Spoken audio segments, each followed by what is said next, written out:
The agenda is remarks from the secretary and from me as the chair. I will keep my remarks brief and just want to commend the agency for their leadership during these challenging and uncertain times. We are grappling with a state budget crisis and a lot of uncertainty at the federal level. And Dr. Ryan and his team have been working incredibly hard in Annapolis through the legislative session and in Baltimore and across the state doing their agency work. And I think today's agenda, more than many other agendas, just shows the broad cross-section of the many things that the agency does, sometimes without constituents and residents knowing all that they do. And I think the updates that we're going to get today and the reports that we're going to hear really show all the work that's been happening behind the scenes. So Dr. Rai, thank you for your leadership, and I'll turn it over to you. Madam Chair, thank you very much. And again, good morning and welcome to everyone to March 2025 meeting of Maryland Higher Education Commission. In the light of many federal policy changes, I want to begin today by reaffirming MHEC's mission to put students first. We are committed to providing our students with access to opportunity, upward mobility, and the promise that they can achieve their full potential. During my remarks, I will also keep it brief, but you will hear some update on federal policy changes and how they affect Maryland institutions, workforce analysis, threats to add a new effort, and state plan for higher education. Earlier this month, we hosted the presidents of Maryland higher education institutions for a virtual briefing to discuss federal policy changes and their impact on our institutions and on our students. The call allowed participants to share information, coordinate responses, and ensure that our higher education system is well positioned to navigate upcoming changes. During the call, MHEC's Assistant Attorney General Kimberly Ward walked us through recent federal actions. SHEO's Vice President for Government Relations, Tom Harnish, provided a national perspective on the issues and how other states are navigating them. It was very helpful. Matt Verghese, Director of Federal Relations and Senior Advisor in the Governor's Office, shared updates and efforts to coordinate a statewide response across several sectors of government. And MHEC's Deputy Secretary Elena Quiroz-Livanis facilitated the open discussion to hear concerns, insights, and ways we can best support our institutions. We thank our presidents for participating in the call and for their leadership and dedication. We look forward to our continued partnership in advancing higher education for all. During a press conference in February, Governor Moore announced a focused campaign to connect federal workers with jobs in education. In response to Governor's directive, MHEC is working in partnership with the Maryland State Department of Education to provide shorter pathways for federal workers to become teachers. This approach will support laid-off employees and close the severe teacher shortage our state currently faces. We invite those interested in learning more about this program to visit teach.maryland.gov for more information. The workforce analysis is a part of House Bill 1244, which tasks MHEC, the Department of Labor, and the Department of Commerce with providing a list of job vacancies that can be used as a reference in the program approval process. I want to take this opportunity to thank Dr. Emily Dow and her entire team for their work to provide the necessary data needed to accomplish this task. We are also beginning our work on updating the state higher education plan to ensure that Maryland's higher education system remains responsive to future needs. As part of this work, we will engage all stakeholders Our outreach will include conversation with leaders in workforce, technology, and higher education sectors to ensure the plan reflects the evolving needs of students and the workforce. This will help us align higher education with Maryland's broader economic goals. We are excited about the insights that we will gain from this work. Matt Singelman's upcoming presentation today here will be especially valuable as we assess how to prepare students for future workforce demands and align our strategy accordingly. In closing, I want to reiterate again what the national educational landscape means for Maryland and MHEC. And MHEC remains steadfast in our commitment to student success and will continue to prioritize affordability and access and to ensure that our students are prepared for lives of purpose and contribution. We appreciate the Moore Miller administration, our educational partners, and all who support our efforts to advance Maryland's higher education community.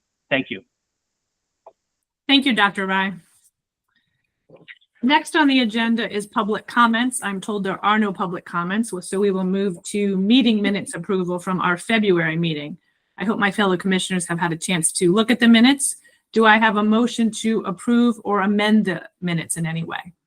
Yes, So Madam moved. Chair, I move that we approve the minutes. I Thank second. you. Thank you. All those in favor say aye or raise your hand, please. Aye. Aye. Any abstentions or objections? All right, the minutes are unanimously approved.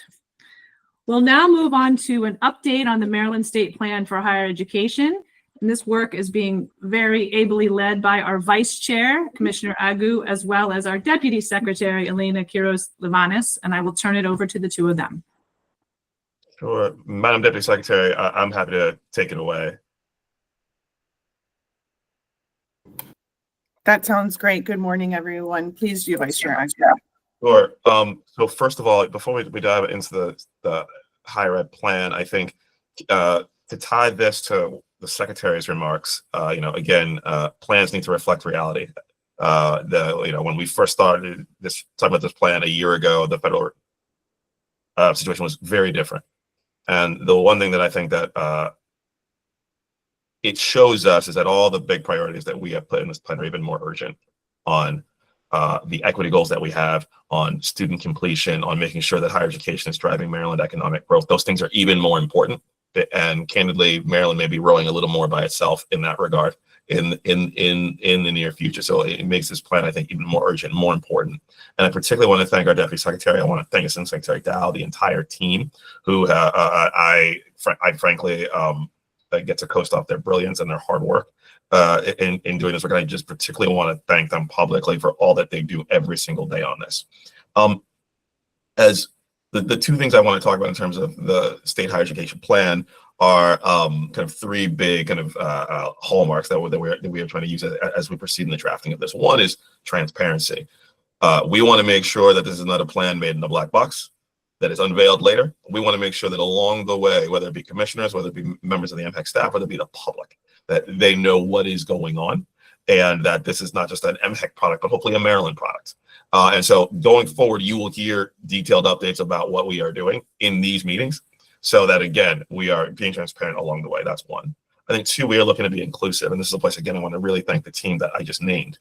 We have begun successful stakeholder outreach across industry, across philanthropy, community-based organizations. And you will see a number of meetings coming on the calendar, probably really going into Q2, where we will sit with those constituents and also our segments to get their feedback and see what they want in this plan. Can I guarantee that everything that it was said will end up in that plan? No. Can I guarantee you that everyone will have the plan as if they wrote it? No. But what we hope and what we intend to get to through this process is a plan that everyone can agree on and commit to. And I really want to use that word commit. And commit means that I promise and I act. And so that's why we are being so inclusive in this process. And you'll see these come along. And I really want to thank the stakeholders. I can literally say within minutes of a lot of these emails being sent about getting a meeting, we got responses from leaders in industry, from higher education, from philanthropy, from community-based organizations. And it's been really heartening to see. So you'll see those and you'll keep reports out from those. The third piece is we want this up to be an ambitious plan. There is there are lots of times when you create plans of this nature and they are the lowest common denominator. We wrote a thing that just made everybody happy. That's not what we're looking to do here. We are looking to do a thing that actually puts students first and make sure that they and our state are positioned for success and prosperity in the future. And so one of the things that we want to do is we want to make sure that during these meetings, we try and lift our heads up from the crisis of the day, and there are a lot of them, to what is the horizon, what does the future look like? And so what you'll begin to see over our meetings kind of going forward is we're going to bring in some folks who are looking at this work nationally from a number of different vantage points, from a number of different states that at times are not ours, to show us kind of what some of that future looks like. And we want to start that today. So we have on, and I believe I saw him, a dear #1 national leader, but also a personal friend, Matt Siegelman. For those of you who have ever used Burning Glass from the private sector, he is the illustrious founder of that organization, now called Lightcast after a number of iterations, but arguably the premier workforce data tool and system across the country being used by industry, higher ed to plan for workforce needs. Now is the president of the Burning Glass Institute.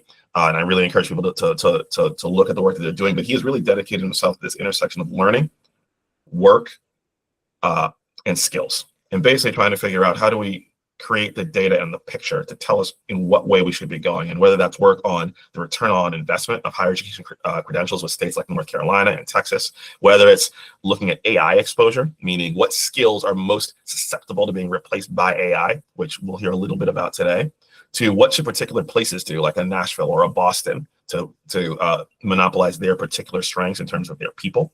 I wanted to bring Matt to basically give us a national view, but also kind of push us and provoke us a little bit in terms of how we think about our work and this plan. So we're going to use, and keep me honest here on time, I believe we're going to use roughly half an hour. We'll use 15 minutes for a presentation from Matt, and then 15 minutes for questions from commissioners about what he presents. I really, really thank him for being with us. He could be in many, many places today across this country and even around the world, but he chose to be with us, which I'm deeply personally thankful for.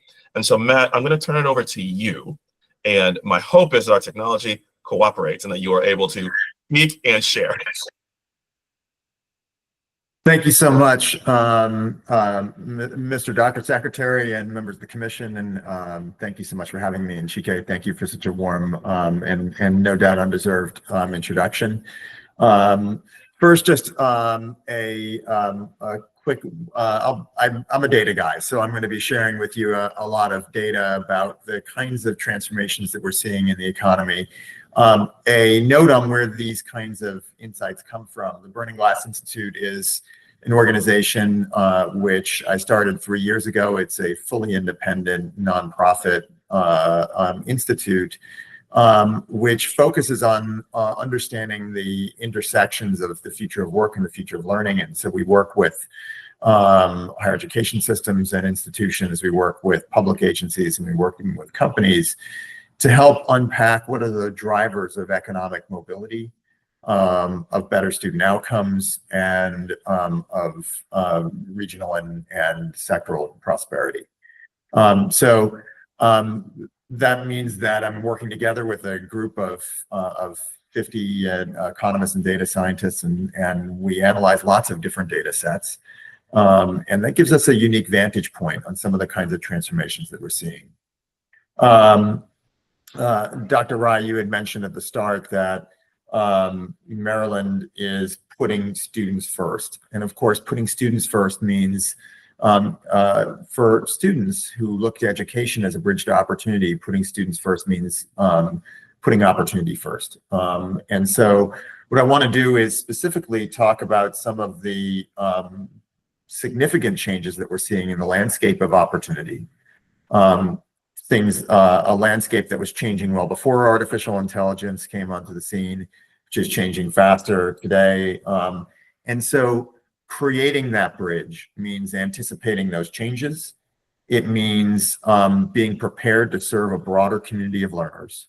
And it means tracking more carefully what's working and how we're delivering for our students so that we can make sure that we're making adjustments to the kinds of programs that we have, to the format of those programs, and to what we teach within them to ensure the greatest likelihood of social and economic mobility for students.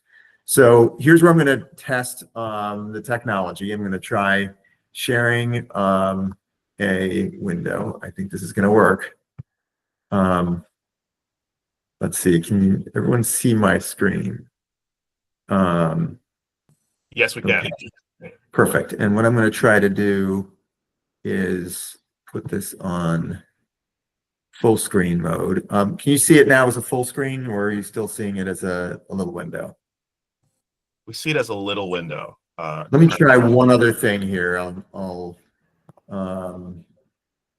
That may not be, maybe a Google Meets thing.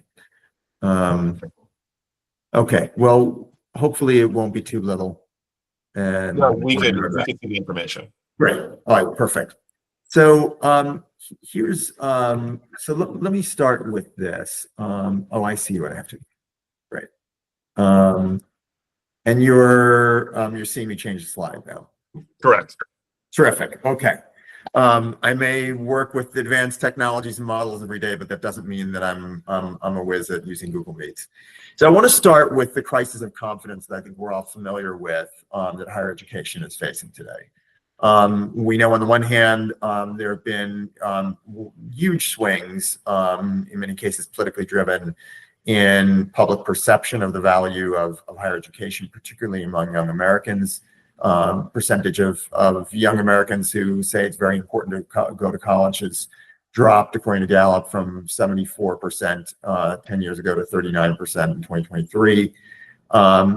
And we also know that, of course, for a lot of people, a college degree seems either out of reach or something that's not even in their focus. Of every 100 students who graduate high school, only 66 enroll in college, only 41 finish, and only 23 actually wind up having gotten the value of that degree. And so, and then meanwhile, we know that employers are increasingly saying, maybe we don't need to be asking for a degree. That's good in terms of creating opportunity for the 60% of the American workforce that doesn't have college, but all of it put together raises questions for the public about whether higher education is still worth it. Now, here's the thing. What we know is degrees are still worth it. And there's study after study, including some analytics that we've done on our own, that say that a college degree really pays off.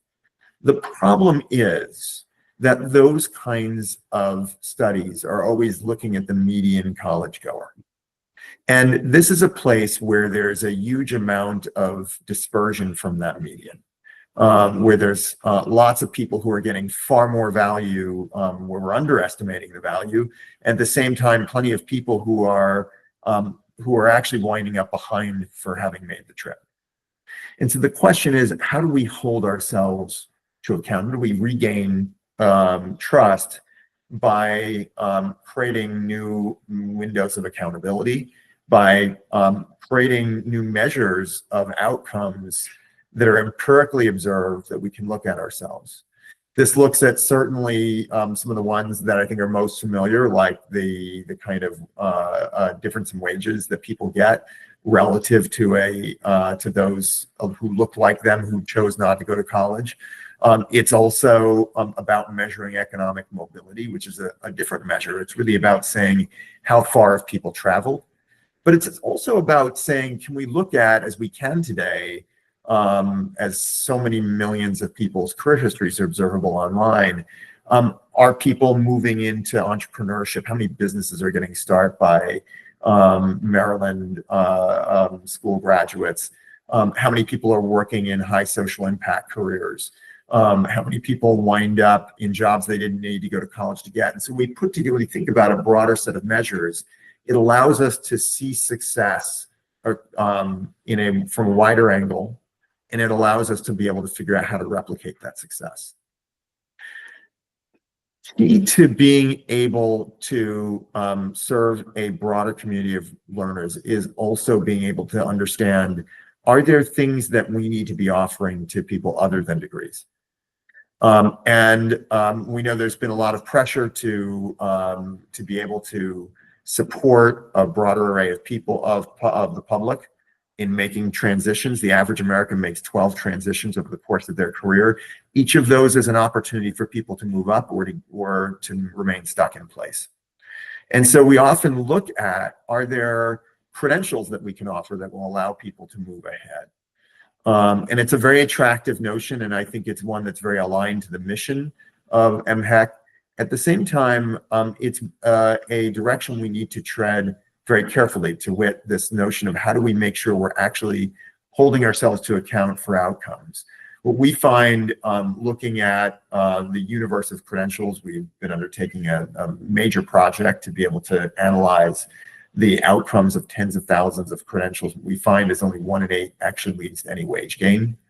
And it's possible now to look across an array of different providers and across different measures. How much of a wage gain are you getting relative to people who look like these people? Wage gain they wouldn't have gotten, or they would have gotten that they wouldn't have gotten otherwise.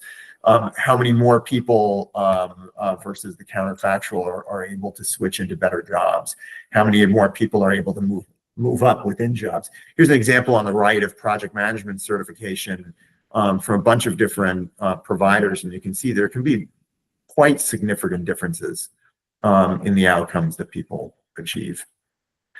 So I think a key way to approach this bridge between people and opportunity, between talent and opportunity, is to be able to understand both the nature of different opportunities that are emerging in the market and how or different imperatives, if you will. And I want to talk about each of these, and to be able to understand different kinds of learners. And then I think that gives us a sense for how do we uniquely serve each of those segments of learners in rising to specific imperatives within the market. When I talk about imperatives, it's a different conversation if we're saying, hey, look, there's certain sets of jobs that are really important both to workers and the economy, and how do we help people transition into them? That's different from saying, hey, there's some fields where the nature of work in those fields is changing. That's different from saying there's certain sets of fields where these are new fields altogether. And that's also different in turn from being able to see AI impacts and the kind of imperatives that changes, that requires. So I want to talk briefly about some of those different imperatives and then some of the different kinds of learners this impacts. So first of all, we talk about jobs that are at that we call jobs that mobilize. Every job matters, but there's some sets of jobs that employers can't get enough people for, that are critical to growth sectors for the state, that represent avenues for broadening workforce mobility, and at the same time also provide access, mobility, and good wages for workers. So these are jobs that matter for everyone, and it's possible to define what they are. We've recently been working with the Greater Houston Partnership as one example, doing the same thing in the state of Arkansas, to say what are those jobs that mobilize, and then to be able to say, how do we create the paths into them? That means, by the way, not only saying, kind of what are the sets of jobs that are in high demand, but where we have insufficient supply. It means also saying not only what are the jobs that are in high demand, but what are the ones that provide good value to workers in terms of the wages that they offer, in terms of continued mobility, and in terms of the kind of stability that they represent for workers. I mentioned emerging fields, and what we often see is that in any given region, in any given state, there are certain sets of sectors that are emerging. Imagine, if we are serious about developing more of a cybersecurity sector, as I know is critically important in Maryland. If we think about something like quantum jobs, these are sectors where we have to anticipate the kind of talent needs that will be. Here's an example of work we did with the Boston Green New Deal. And we will say, what are the kinds of not only roles, but what are the skills that people are going to need? And how do we start to build curriculum that makes sure that we have a workforce that's prepared, that we have a student base that can access these kinds of emerging opportunities. At the same time, there's more subtle changes. Just as there's new sectors coming about, there are also sets of roles that are undergoing fundamental change. Let me give you an example of a job that might seem as old as time, of actuaries. Most of us don't think of actuaries very often. I promise they do think about you. What I will say about actuaries here, and the reason I bring them up, is actuaries are doing computational math. Well, machine learning does computational math at far greater scale. And so we're starting to see some percentage of actuaries who are being required to use machine learning. And what we find is that that new set of skills, as skills change, and the average US job has seen 37% of its skills turn over just in the last 5 years. As skills change, it doesn't just mean cut and paste. Actually, the whole rest of the job changes. In this case, actuaries no longer need to do all the computational math that was their primary job activity, and there's a whole set of other activities that takes its place. Now let's think about what happens in the world of AI. There's a couple of transformations that I want to highlight for you. This is one which we just issued a report that was covered in Harvard Business Review last week, talking about how AI is going to reshape learning curves, the amount of expertise it takes to get into a job, and the way we accrue expertise within jobs. There's some sets of fields that will actually become more accessible for our students. These are jobs where most of the expertise that you need is the expertise to get into the job. There's a set of domain knowledge that's required. There's often barriers that have existed, like that often correlate with social class, like writing ability or language proficiency. But generative AI can help people master those and can get into those jobs. But there are other sets of jobs that have steep curves. That's to say that even once you're in the job, you continue learning over time. And you can see it in the way that earnings continue to grow, which is a proxy for productivity. And what that says is, in those kinds of jobs, when we look at AI impacts, the AI impacts, the kinds of skills that AI replaces, have much more profound consequence for entry-level jobs. Think about marketing. When you're at breakfast table this morning and your milk carton probably had a long paean to the beautiful field that the cows were grazing in to give you such creamy milk, there was no doubt a marketing assistant somewhere who was very proud of that copy. But if generative AI can do that just as well, then we have many fewer in that field, we'll have many fewer opportunities for entry-level work. And so it says to us as educators, how do we raise the bar? How do we help students prepare to enter not at the beginning of the career ladder, but to enter their careers in the middle? We're also going to see each role see skills change, and that means the nature of what needs to be in our curriculum changes. It also says, very interestingly, that there are certain sets of skills that gain value across programs. We were, like many others, we've tried to analyze this debate of whether AI is going to automate our efforts away or augment our work. And what we found was something that surprised us. We found that there were certain sets of skills that topped both lists. Actually, we originally thought that we had made some sort of error in our modeling. But we realized there's some sets of skills that actually make us both more efficient and more effective. And these are going to be the new power skills of the 21st century. And we need to make sure that every one of our students comes out proficient. So I want to talk briefly about some of the different kinds of learners and we need to be able to address in meeting these imperatives. One of those is an imperative to help more Marylanders complete their degrees. We know that nationally there's about 37 million people between 18 and 65 who have some college credit and no degree. We know that figuring out who's likely to re-enroll, supporting them re-enroll is an important first step, but it's only a first step. Many of those people don't persist. And yet what we can do now is use advanced modeling to be much more precise about who is likely to re-enroll. And then very importantly, what are the specific nature of supports, what the specific programs that are going to ensure their success. There's many people who are using a degree as a means of entering their career. And for those students, we need to make sure that we are building into their programs of study the sets of skills that make them more valuable to employers, that make them earn more for themselves. Here's a few majors which are quite common. Think about liberal arts students. A liberal arts student who gains strategic planning skills is making about 20% more than her colleagues her classmates who didn't learn that skill. And this is the difference essentially between getting a job when you graduated at the front desk at a nonprofit versus actually doing significant and sophisticated work at that same nonprofit. We need to make sure in every program of study we're identifying what are the skills that help people move ahead. Just very briefly, I also want to make sure that we're not forgetting about all the people who are already in their careers.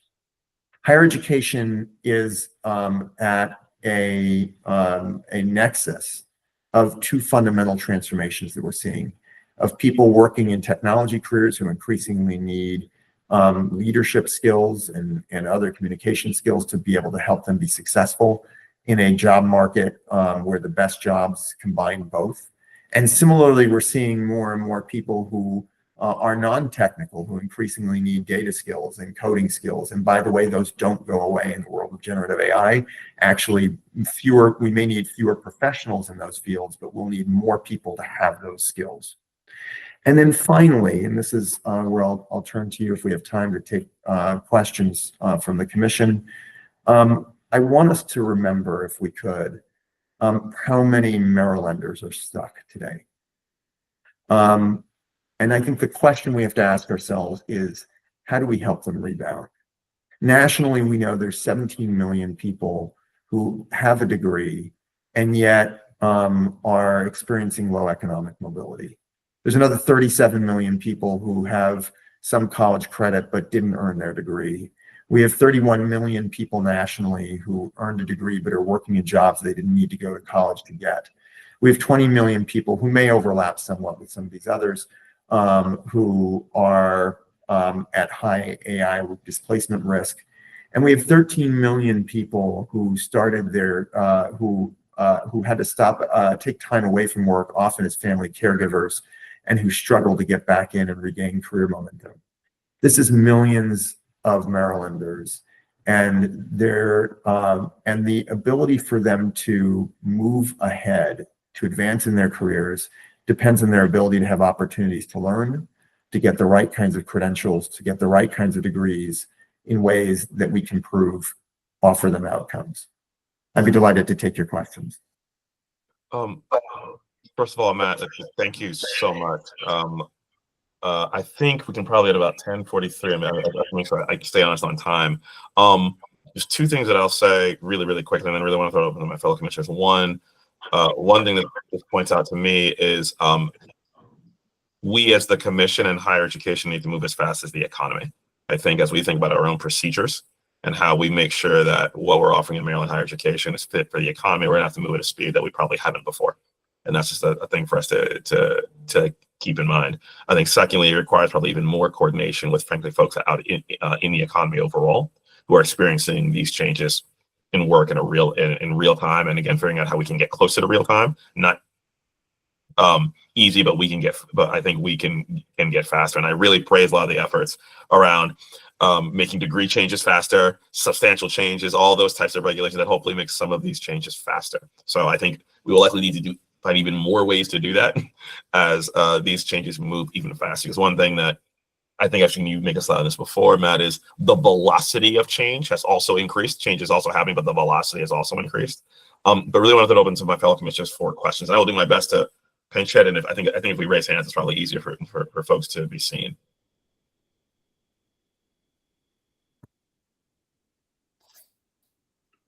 Awesome. Hello. So we will do Commissioner Tabor-Stalen and then our student commissioner, Commissioner Alide. Rebecca, go ahead. Great. Hi, Matt. It's so great to see Good you. to see you. Matt's work has just been so game-changing for the entire space. So what a privilege to have you here. My question, so you mentioned, and in Maryland, we really face a cybersecurity shortage. When we have dug into that, what we find is we are already seeing that it's really the higher skilled cyber roles that are in demand, and we don't actually have the mismatch between producing the entry-level talent. It's this gap of there are not enough entry-level roles for folks to get experience. I'm very worried that with all of the macroeconomic trends you mentioned, that gap is only going to increase, where we will need more and more high skill, and yet we keep producing at the entry level. If you were folks on this commission, what would you be thinking about in terms of how we can best work with our institutions, how we can work with employers, and then how we can work with the governor's office and policy more broadly, such that we ensure that there is that level at which folks can get experience, because though that might be a cost in the short term, it's hurting ourselves in the long term in our ability to grow the high skill talent we need.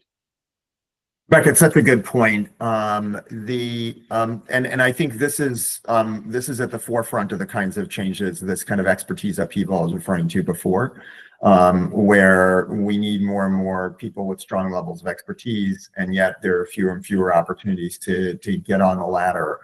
I think what it says to me is a couple of things. One, that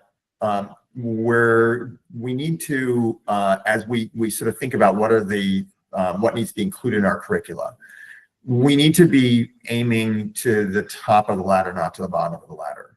Right now, what's in our curricula is the kind of is the kind of skills that will get you into an entry-level job. We need to make sure, first of all, that at least we're tracking what are the skills that a expert level person has. That doesn't crack the nut, though, of how people get the kind of intuitive on-the-job experience. And I think that suggests two other things that we need to do. One, it speaks to the imperative of making sure that more of our students across all programs have opportunities for work-based learning, whether that's in traditional programs, whether that's helping people who are working learners to line up work opportunities that are supportive of their program of study, so that when they come out, they've accrued the right kinds of experiences that help them get a leg up. I'd ask the question to the commission: what would it take if we made a commitment to every student who wants one, that they could have a work-based learning experience? So much data tells us that it is a absolutely crucial difference, the singular biggest lever for improving student outcomes, post-completion outcomes. And yet that would be it would be a tremendous amount of work. But I ask ourselves, what would it take for us to make that kind of commitment?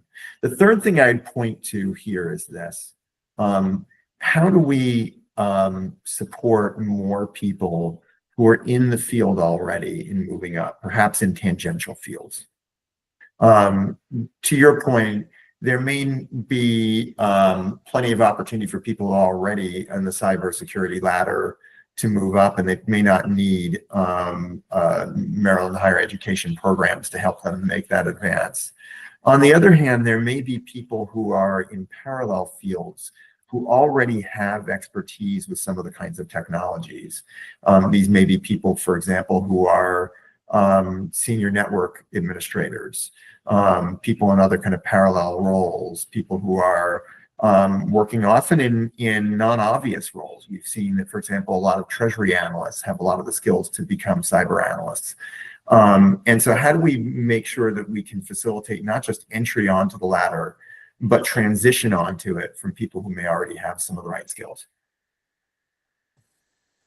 So I pop in partially, Matt. I want to warn you. You're about to get a question from Commissioner Alide, and Commissioner Alide is our actually by far toughest questioner, and I actually am not facetious. So I like to warn a guest beforehand. But jokingly, it's why we're so lucky to have her. Commissioner Alide, go ahead. So like, you were talking about AI, and I'm a computer science and mathematics major. So like it struck my mind, but conceptualizing AI, I think that was something that I saw was very important about what you're talking about. That yes, it is like, it's real.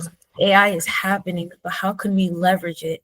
So my question to you is this, like AI is a resource, but I'm noticing even in the community of like college students, is becoming the source to get assignments done, is becoming a source. And how can MHEC, or how can we leverage AI so that, yes, we can get in the door, but then disparity is going to increase if we're not qualified at the door because we used AI to do certain things.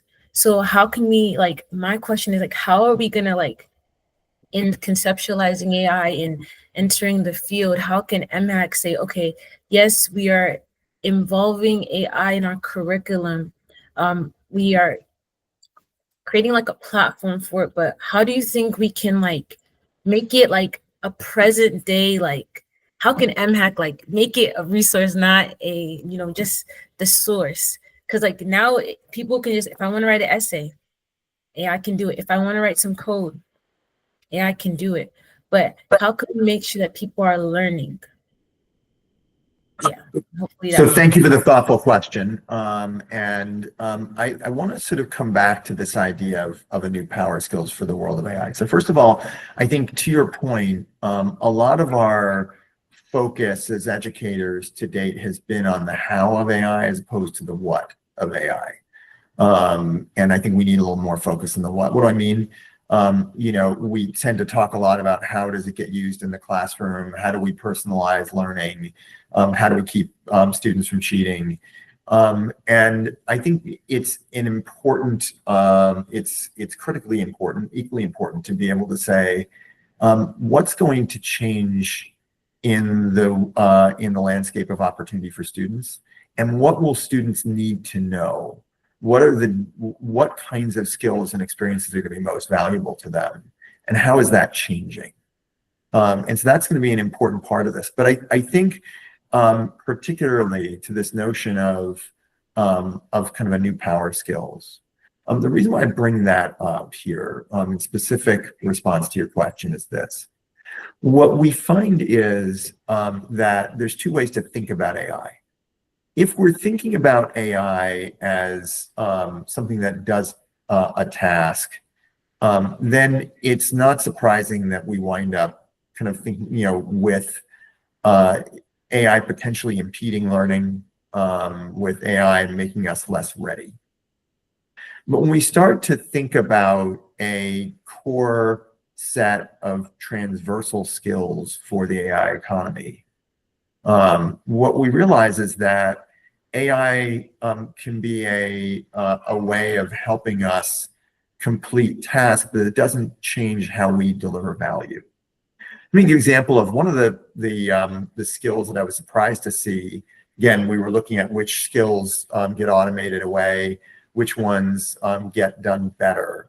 And we were kind of surprised to see, and again, these power skills being ones that sort of top both lists, we're surprised to see writing show up as both a skill that gets automated and augmented at the same time. And what I think it speaks to, exactly to your point about student essay writing and the like, is, one way to think about it is, okay, I can give generative AI my assignment and it will write a credible essay and so be it. Another way to think of it, though, is to say, how do I, as a writer, structure my thoughts? How do I create an argument? And then how do I use AI to help me craft sentences? So AI in that case becomes a way of both replacing some writing tasks, making us more efficient at writing, but it also makes us more effective if we're still training ourselves as writers. if we see the fundamental act of writing as the act of crafting logic, of crafting argument? I believe my fear, like just to react to what you said, I think my fear is a socio-economic impact of AI, because this disparity is not gonna, like if you have the bare minimum when you enter college, then it's a resource. But the problem is if you do not have the bare minimum and then you do not use AI as a resource. Me personally, like when I entered into the university that I was in, like there were a lot of people, they were able to you have to take a test to be able to like see where you're going to fit. But I'm noticing that the people who, like, if you give someone a crutch before they learn how to walk, it's not going to be very impactful when you get there. Like, do you understand what I'm saying? So my question to you is that, like, yes, it is a resource and you're thinking this way, but how can we implement that knowledge in, like, so like teachers, but this is something they're going to use, but how is there, like, we're not, like, we're conceptualizing AI, but how can we use AI to, like, to change that disparity? So now this is no longer a crutch. And yes, I'm learning to walk, but now I know how to write regardless. And I can stay in the workforce fully equipped. So I think this is such an important point about, there's a couple of things I want to unpack there. One, about the critical need to make sure that we are doubling down on the foundational skills that make us human. That we're doubling down on the core of America's liberal arts heritage, because these are the kinds of capabilities that ensure that we are driving machines as opposed to being driven by them. I think the other thing I wanted to unpack from what you just said is this question of how do we make sure that we are rethinking the way that we teach, so that AI is both something that we're helping students learn how to use AI as part of the way that they are mastering those core foundations. So in some ways, it means a rethinking of what we often call gen eds. It means saying that instead of saying, hey, look, this is a bunch of things we sort of have to tick off, and the student wrote an essay and may have used AI or whatever, right? But instead saying, how do we make people into better writers who in fact use AI in the way that they write? So I think this could be an entire commission meeting. Oh, sorry, we have Dr. Wright, but I'll throw things. I do just want to make sure that we stay as much of time as we can. But Dr. Wright, go ahead. Yeah, sure. Yeah, I know it's so valuable to have, Matt, your time here, so I can't just let you go without getting a little bit more guidance from you. We'll certainly be in touch. Very thankful for your time today, and very thankful for your comments. And when I was listening to your presentation, I was so reassured about some of the things that we want to do in the state of Maryland. Starting, I like to raise a couple of points and then ask your feedback on that. Starting with Commissioner Tabor's observation about cyber security jobs, that's real. That is a challenge. And generally, how do we provide experiential learning, work-based learning at a scale? That's what I think the challenge is. In Maryland, all our community colleges, all 16 of them, will have what we call cyber ranges. So these are simulated environment with real-time cyber attacks, and students get real training. So advancing skills, advanced level. So we are looking at that. But how do we do that at a scale in every major? That's number one. Number two, as you know, there's a lot of conversation on credentials of value, right? And a lot of good arguments and a lot of challenges with that too. But in Maryland, we are also thinking about enhancing the value of every credential. And it was very good to see one of your slides where you talk about liberal art degrees and the project management and other things, and how value of that credential increases. You talked about general education program and also how students can see interdisciplinary nature. You take general study through one course here, one course there, but how you see the connections between different disciplines. I think that multidisciplinary thinking becomes more important, and AI helps you do some of that. How do we bring that in our curriculum? The last one is jobs with mobility, the Houston model that you showed, very promising. We have looked at that too. But what is the velocity in that mobility, right? How do we increase the mobility? You get a CNA, and then that's the entry level skill. But how do you get to RN and BSN, and the time that it takes? So what can we do to expedite, work-based learning, credential, things like that? And the last comment that I have with AI and everything, problem solving, critical thinking, they were always important to us, and they will remain important.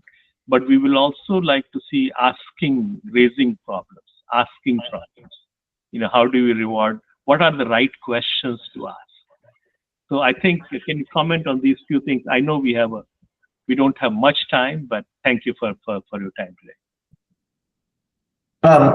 So Dr. Rai, I'll just maybe talk about a couple of them. All of these are areas that we've done a lot of research on and feel passionately about, and would be delighted to continue the conversation offline. But perhaps I'll talk about just two of the things that you mentioned.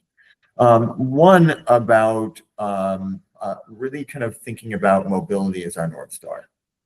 How do we, as a public higher education system, recognize the expectations that students have, that the broader public has, and to us as a means of acquiring economic and social mobility? And what does that mean in terms of the broader obligation that we have to serve more of the public when so many people are finding themselves stuck? And I think simply having that as a North Star, having it be something that we're tracking, that we're measuring, that we're holding ourselves to account for, is something that can be transformative. And we've seen other systems develop comprehensive sets of measures. And it's something which I would recommend to the commission. If we have a standard set of measures, then it allows us, and they can be broad, so that they're recognizing a bunch of different ways that we're facilitating opportunity and enriching people's lives. That can be quite important, but we need to make sure that we're doing that we're holding ourselves to account. The second one I'll talk about is about credentials, and you talked about the importance of identifying credentials of value. And I would say this: too often higher education broadly has been kind of surrendering the opportunity to serve lifelong learners to online players. And it always seems unfortunate to me, not only because people need these resources, but because we have such wealth in our faculties of knowledge. We have such ability to train the kinds of skills, to build the kinds of capabilities that people need to be productive in the world of work. And yet we have remained prisoners to very stringent structures, traditional degree structures. I think there's a lot of opportunity when we start to really map what are the skills that we're teaching, what are the skills that live inside our catalogs, and to say, okay, how do we create programs that are oriented toward transition? What we'll be able to do is to not only serve a greater portion of the public at a time when enrollments have been otherwise declining in many systems, but we'll also be able to rise to that North Star of helping people achieve economic and social mobility. I thank you very much for the opportunity to address the commission today. First of all, Matt, thank you so much. I know, again, this could be an entire meeting, but we want to respect your time as well, as I know we have a full agenda. Let me just say two things, and I really say this more for the public and also for commissioners.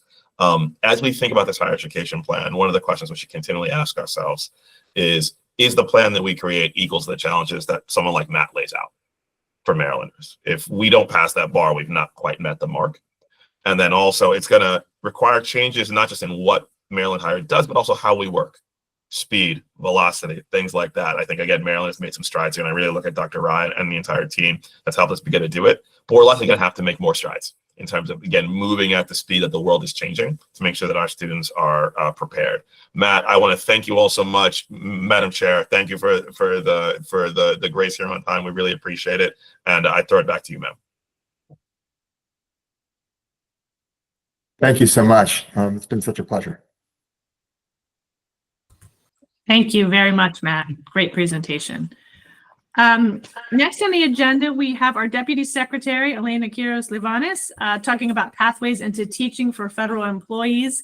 At the top of our hour, Dr. Rye shared the teach.maryland.gov website, which is great. And I know many practitioners in the field, including my own team and my day job, have been sharing that with interested students and potential career changers from the federal government. So Deputy Secretary Quiros-Livanis, I turn it over to you. If you're Thank you so available. much, Chair Motz. Yes, available and so pleased to be here this morning. I do just want to take a second to thank and reiterate our appreciation to Matt for joining us, and also to Vice Chair Agu for facilitating that connection. As a staff member, I can't tell you how exciting it is to partner with the commission and with Vice Chair Agu in particular. The past couple of months have been incredibly excited, and we can't wait to go in a direction that meets the demands of today. So thank you so much for that. Transitioning into our next item, there is a bit of relevance here related to the conversation that Matt just led us through. As many of you know, Maryland's higher education institutions here in the state have long served as engines of economic mobility, workforce development, and civic engagement. I'm going to talk a little bit about an initiative that we lovingly are calling EDS to Feds. And this initiative aligns with the mission of public higher education. And hopefully you can see my screen here. But the Feds to EDS initiative aligns with the public mission of higher education by creating a pathway for federal workers to transition into teaching, addressing both a pressing workforce need and an opportunity to advance careers through education for folks who have lost their jobs recently. I just want to state that this effort underscores the role of higher education as a public good when higher education and the value of higher education is in question. This initiative shows that higher education not only expands access to opportunity for individuals, but it also strengthens Maryland's communities, schools, and our economy. At the end of February, Governor Moore laid out a 5-pronged plan to support federal workers that lost their jobs recently during the federal transition in administration. He directed both MHEC and MSDE to collaborate to create pathways into the classroom for folks, like I mentioned, who have recently lost their jobs. This will also help us address the educator shortage that we have been experiencing in Maryland.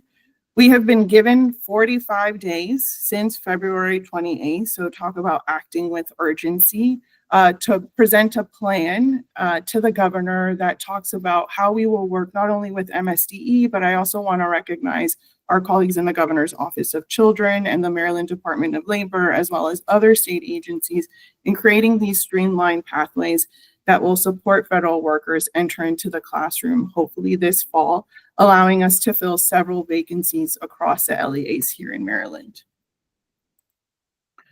One of the exciting aspects of this initiative, as far as I'm concerned, in my humble opinion, is that we are building on our strengths as a state. We already have several programs that are approved for alternative licensure. Several of these exist at our community colleges. In fact, Secretary Rye is responsible for creating one of them at Montgomery College. We also know that there is an opportunity to work with our University of System Maryland partners and our colleagues at MHEC as well, who are interested and engaged in this conversation and have been great thought partners. And we look forward to continuing the conversation. This slide, again, is really just meant to illustrate that this is a system-wide initiative and that we're working with public and private institutions to meet this need. Just some quick next steps and considerations for the commission. This was just meant to be a brief update. We'll provide you with a more in-depth update at our next meeting after we've had a chance to present the report to the governor. But did just want to indicate that we're going to continue the partnership with MSDE as well as our colleagues in the Department of Labor and the Governor's Office of Children to create this framework for streamlined pathways.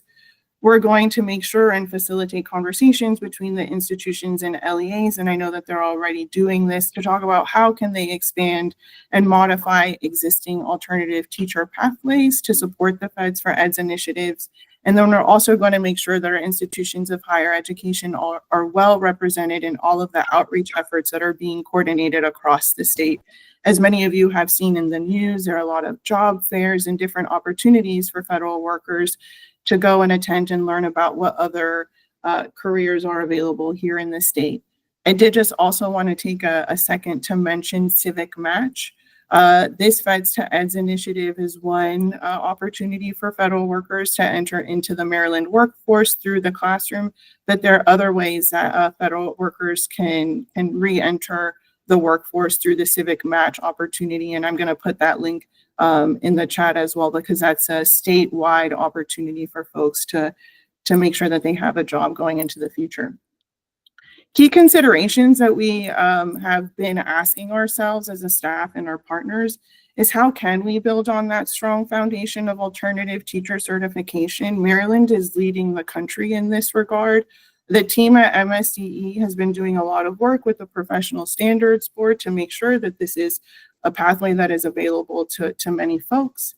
We also want to know ensure that these strategies are widely accessible across the state, and they're just not in a small number of institutions. So really thinking about scale.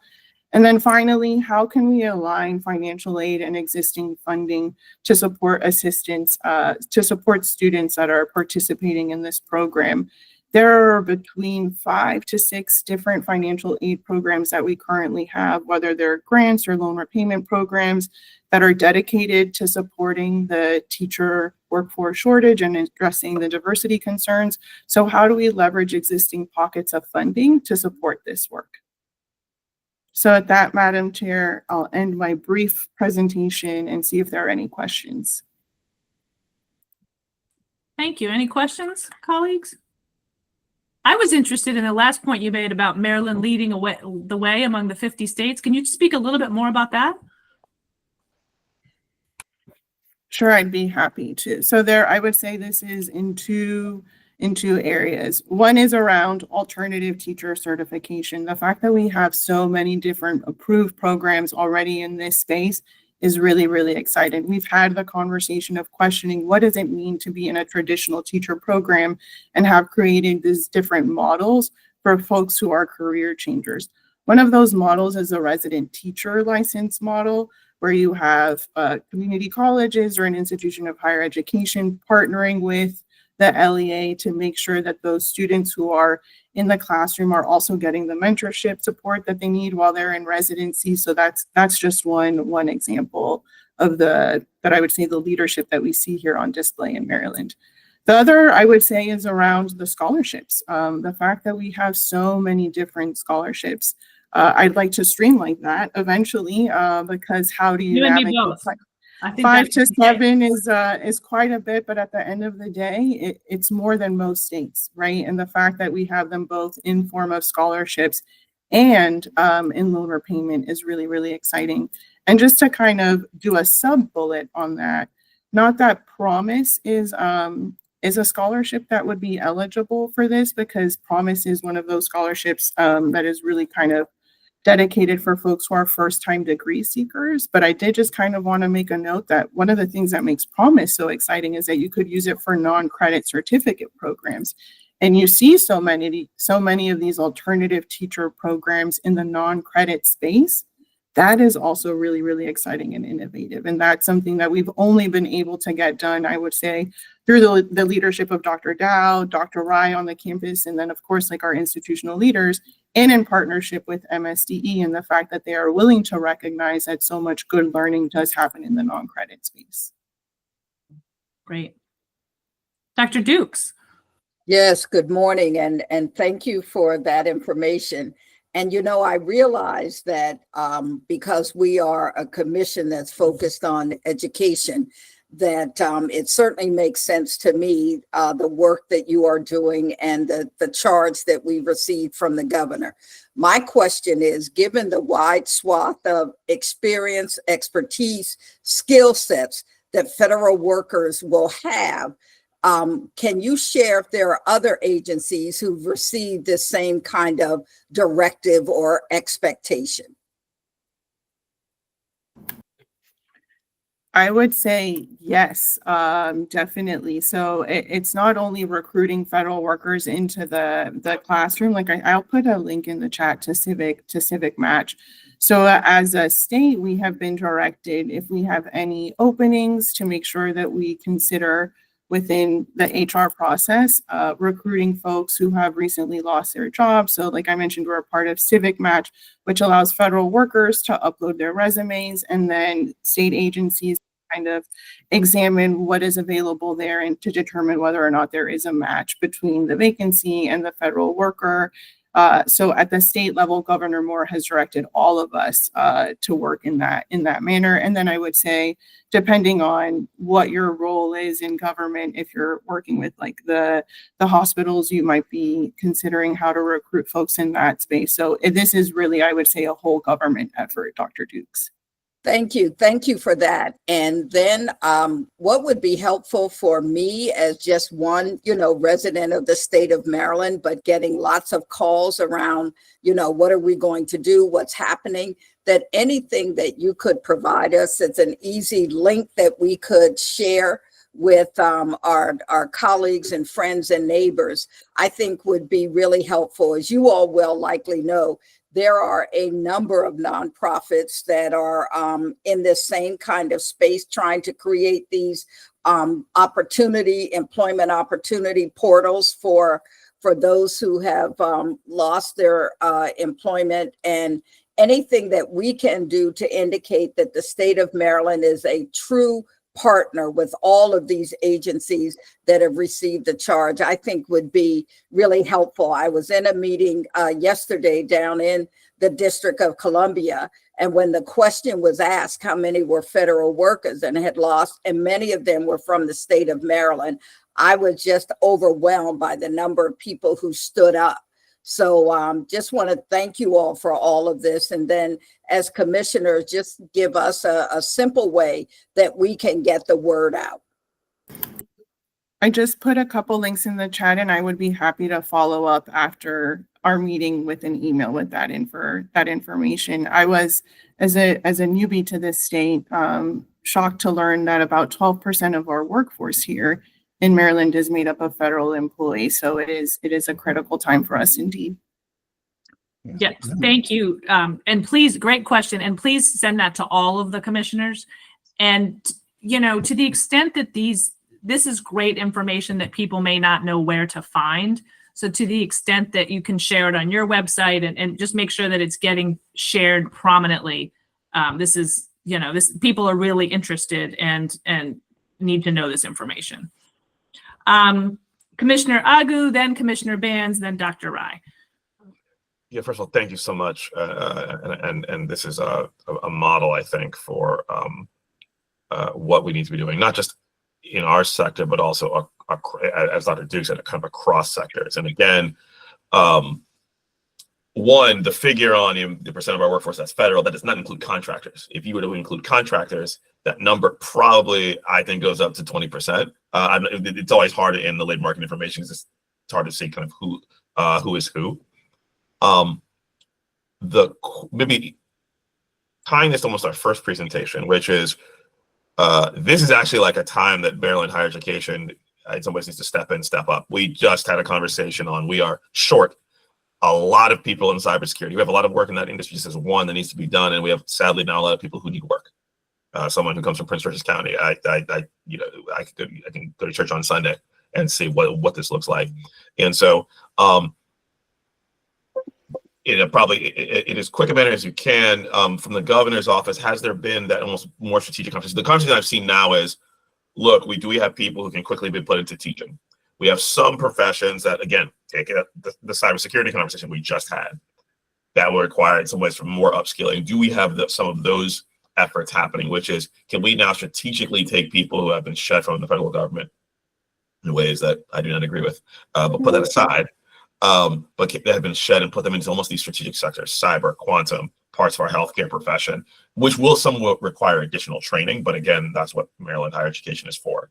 And so I'm curious if those conversations have taken place, and they probably have, and I've missed them.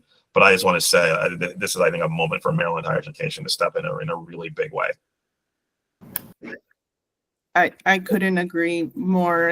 Again, to me, this is a public mission of higher education, and we are being called to action. Last Friday, we were with the community college presidents talking about this specific initiative, and the conversation quickly broadened to talk about some of the other work that they are doing in other spaces, providing opportunities for federal workers to come in and quickly reskill. And they were talking about some of the short-term certificate programs that they have available.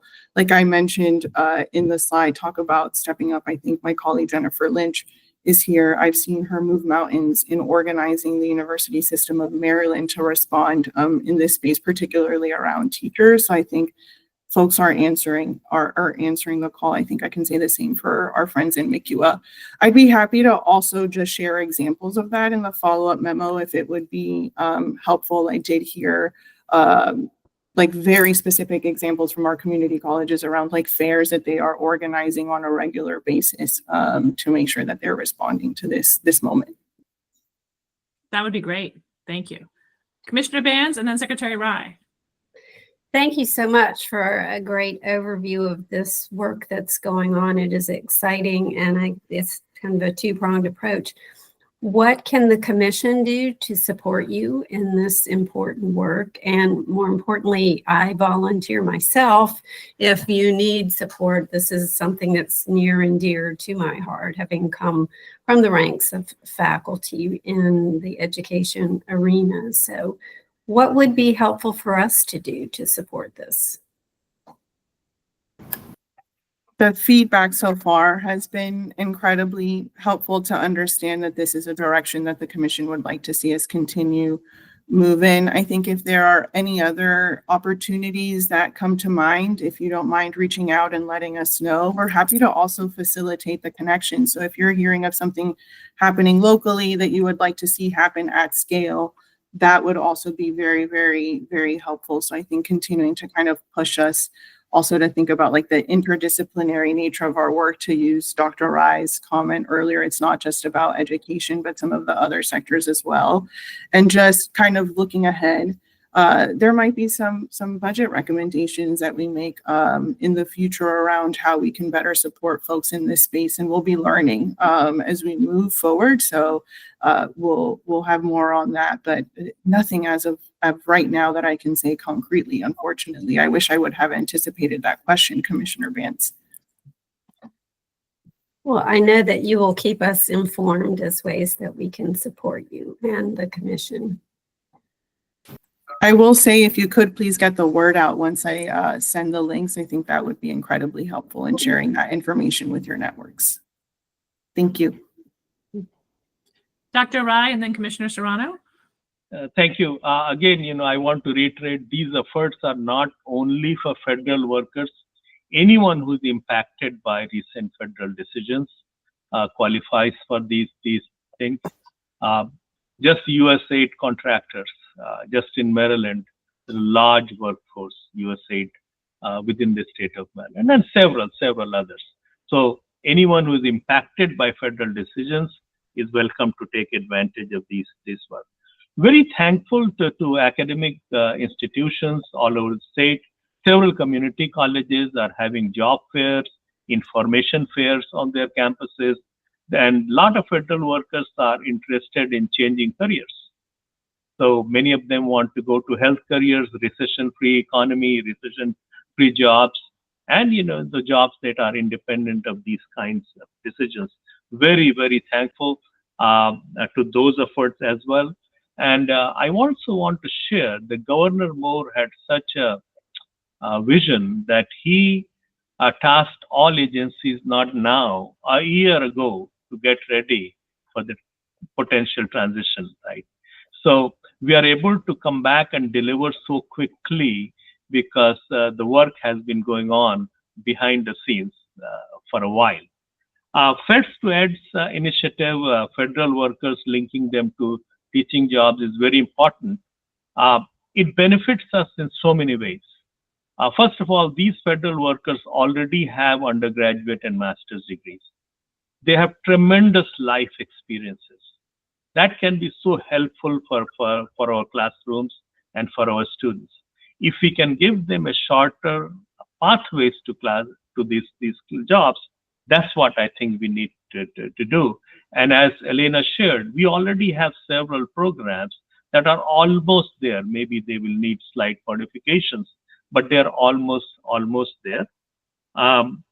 Several scientists, I recently spoke to a few scientists from a couple of federal organizations. They said we had enough.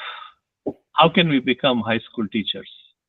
So an individual with their PhD in chemistry and 25, 30 years of research experience, imagine having that expertise in our chemistry classroom or physics classroom. I think it is an opportunity, and I'm so thankful that all our institutions have come forward to help us. Again, commissioner's help is always welcomed. We have a lot of funding for teacher-related programs, but most of these fundings are tied in a certain way that it can be used for this purpose.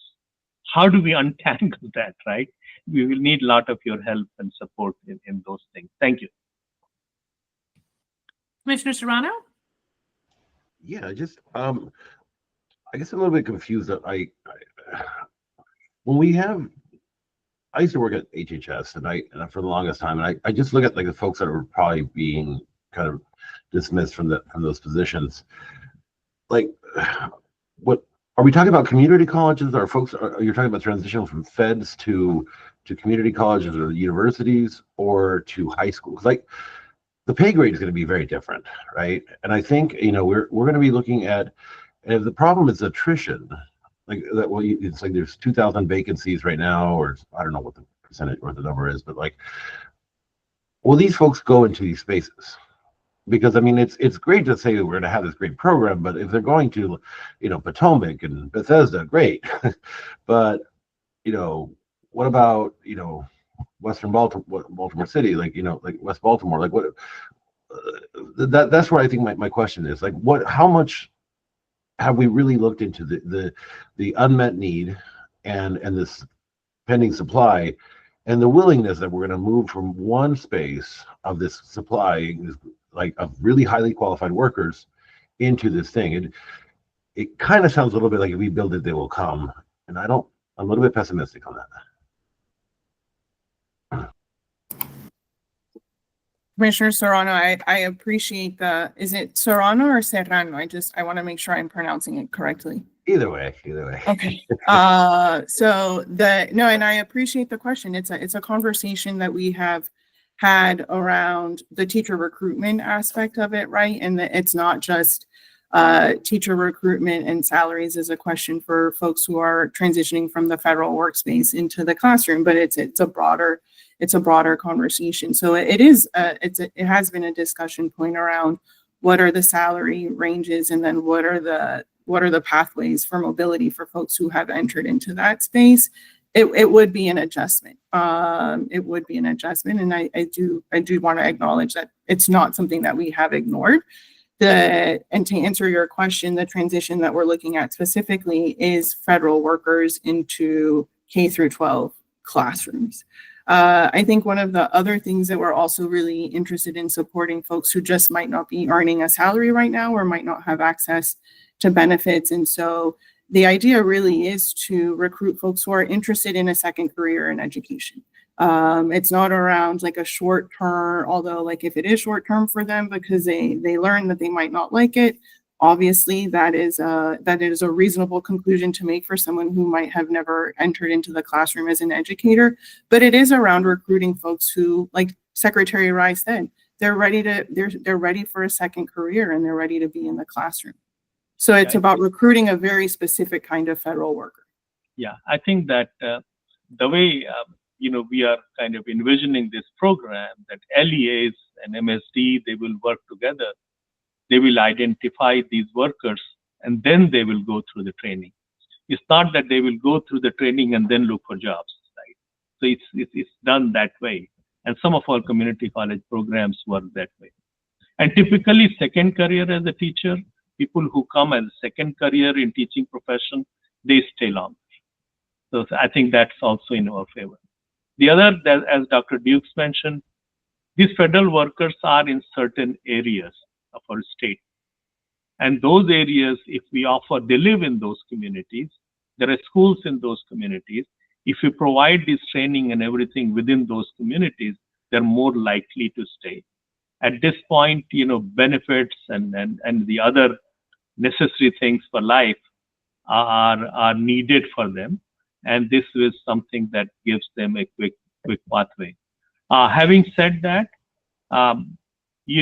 K through 12 is something this program is geared towards, but a lot of our institutions, community colleges, universities will look at talent that may be coming out of, NIH and all other places that are impacted.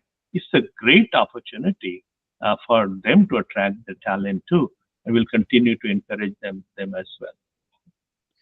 Commissioner Serrano, I think you raise a good point, and just to add to that and what Secretary Rye was just saying, and the Deputy Secretary as well, I think you're right that the federal layoffs and contractor layoffs disproportionately impact areas of the state near Washington, D.C. That said, as a Baltimorean, a lifelong Baltimore resident, I can tell you we have our share of federal workers and contractors as well, and Baltimore is a great place to live and teach and work. So hopefully Baltimore will also benefit from these, silver lining of job movement and displacement. Anything else on this topic before we move to Dr. Dow and the workforce needs? Commissioner Thompson. It's a fascinating discussion. I do thank you for your report. I'm looking forward to the next step when you finalize everything before that deadline.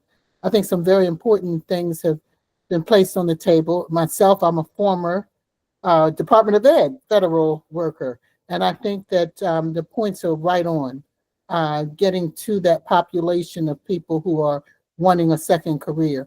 I look forward to the next steps. Thank you. Thank you, everyone, so much. Look forward to presenting the update at the April meeting. Thank you, Chair Motz. Thank you. Next, we have Dr. Emily Dow, who's going to walk us through her significant work with many stakeholders with respect to the 2025 workforce needs analysis and ultimately ask for our approval. Dr. Dow, the floor is yours. I would ask that you remind us about all the collaborative work that has been done, because I know this has not been in a vacuum. Absolutely, happy to. Thank you so much. Good morning, Chair Motz and Commissioners and Secretary Rye.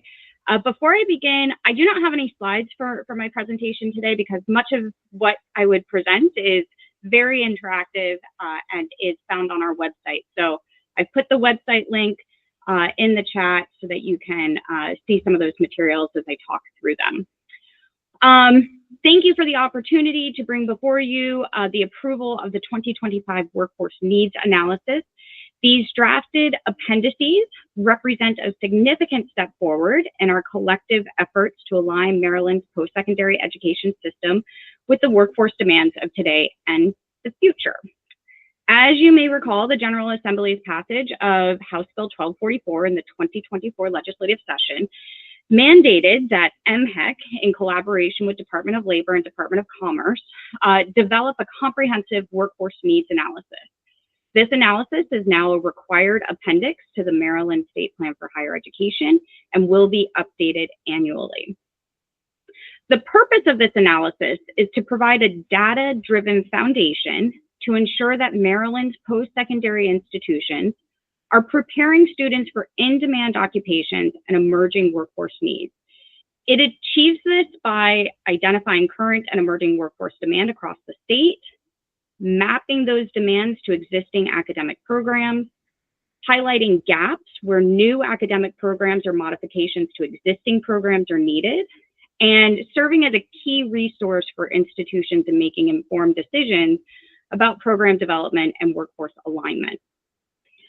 Chair Motz, as you noted, this analysis was developed over several months through a rigorous and collaborative process.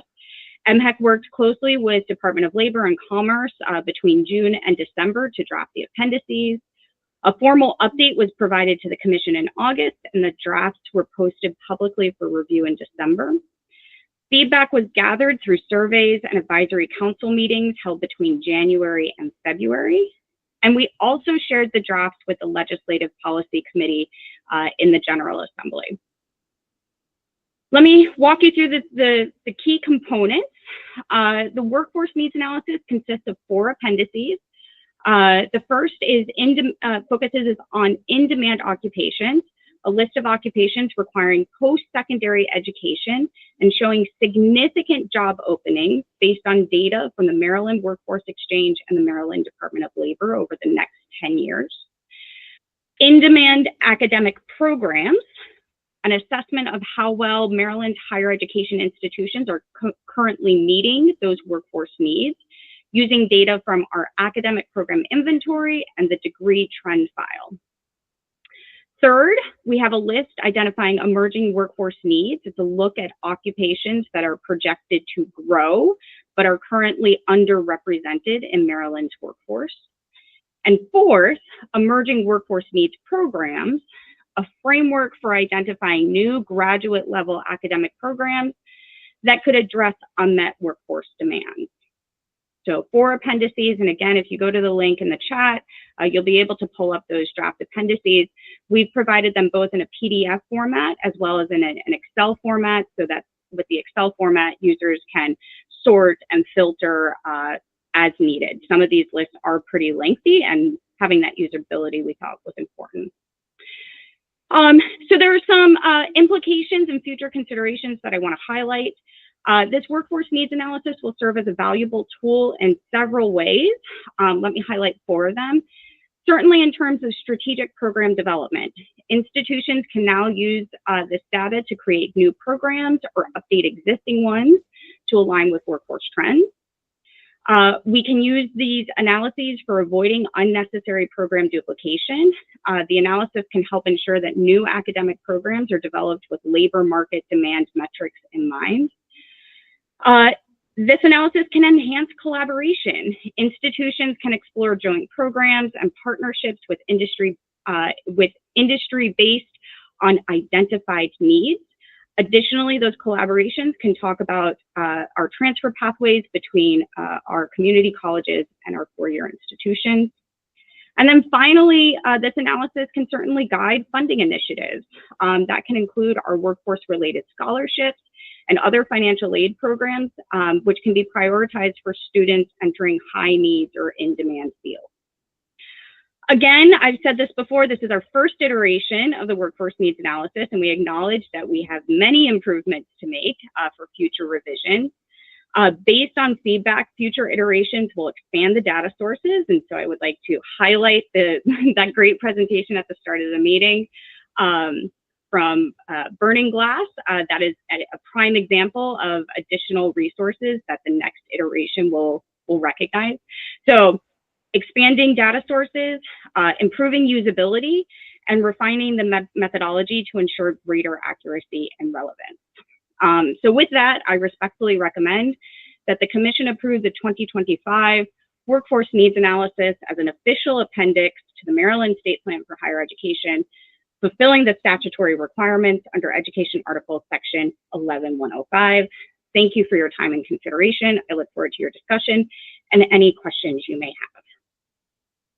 Thank you, Dr. Dow. Any questions from the commission? I don't have a question, but I wanted to say, like, I like what we were talking about. Like, I think it's very important, and especially the specific majors change and pushing towards it. So, yeah. Thank you, Commissioner. Any other comments or questions? All right, Dr. Dow, could you please repeat again the approval that you're looking for? Maybe we can seek a motion. Absolutely. It is recommended that the Commission approve the 2025 Workforce Needs Analysis as an official appendix to the Maryland State Plan for Higher Education, fulfilling the statutory requirements under Education Article Section 11105.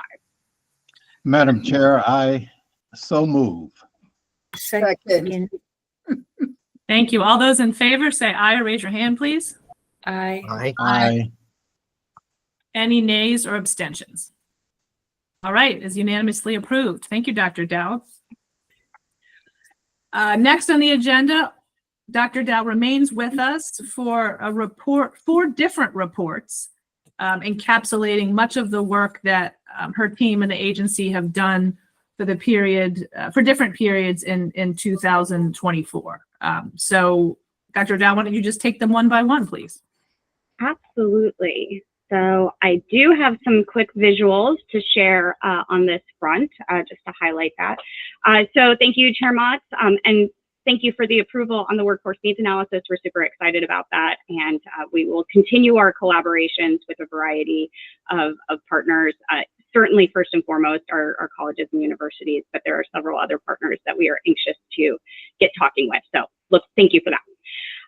On to our biannual reports. These biannual reports cover actions taken by the Maryland Higher Education Commission between July 1st and December 31st. These reports highlight critical decisions regarding academic and program approval, institutional oversight, and workforce development. I will say that the reports are organized by team. We have 4 teams highlighted. You can see on your screen here. And so each team has developed a report on the variety of approvals and oversight that they conduct regularly. And this, again, represents the 6 months between July 1st and December 31st.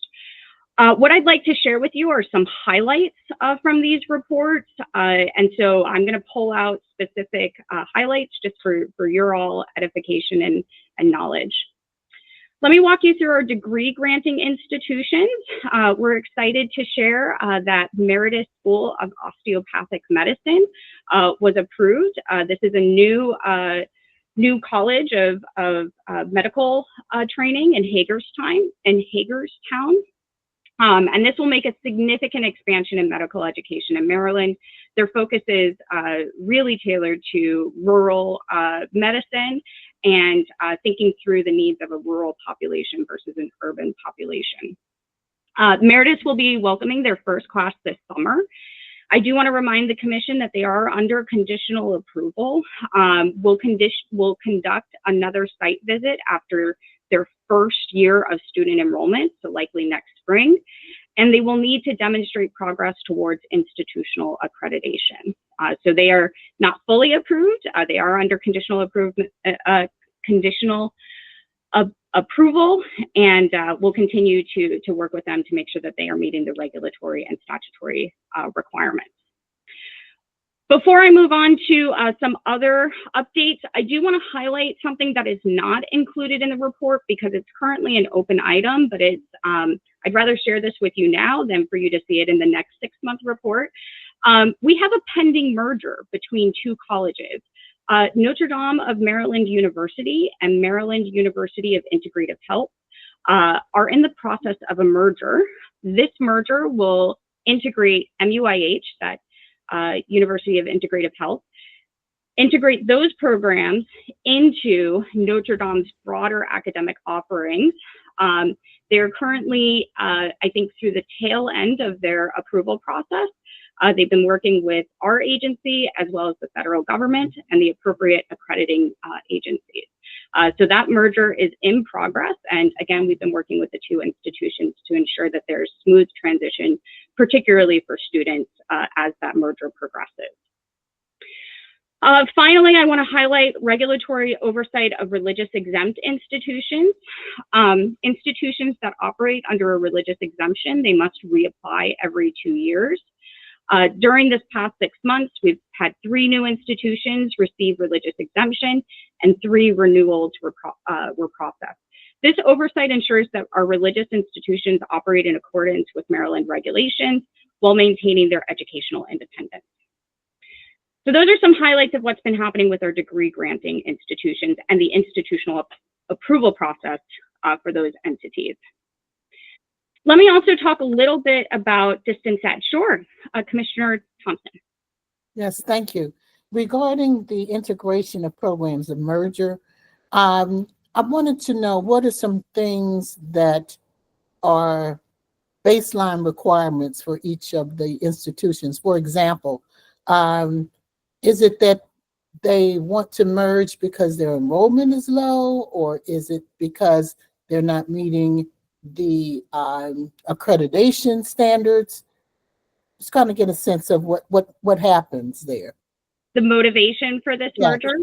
Yes. I think my take on it, it's something we would need to, I don't want to misrepresent the intent of the merger, but I think the two, I don't believe MUIH was, I mean, I do think they were facing some enrollment challenges, but it wasn't anything that was precipitous. It wasn't, as many of our colleges are struggling with enrollment in some programs.